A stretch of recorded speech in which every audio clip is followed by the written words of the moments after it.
Let's start by adjusting the shot volume. Grind, dose, tamp, and trim your portafilter.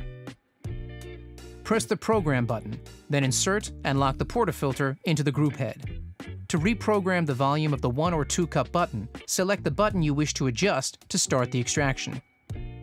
Once sufficient espresso volume has been extracted, press the same button to stop.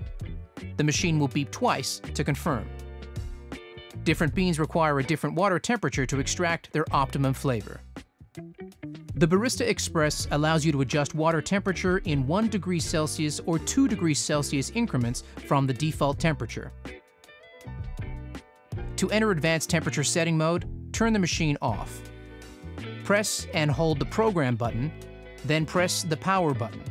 The machine will beep once, and the illuminated button will indicate the current temperature selected. Each time you enter advanced mode, you can only select 1 temperature setting at a time. To change it again, you will need to re-enter advanced mode. Press the Program button to reset the factory default temperature of 93 degrees Celsius. To increase the temperature by 1 degree Celsius, press the 1 cup button. To increase the temperature by 2 degrees Celsius, press the 2 cup button. To decrease the water temperature by 1 degree Celsius, press the Filter button. To decrease the water temperature by 2 degrees Celsius, press the Power button.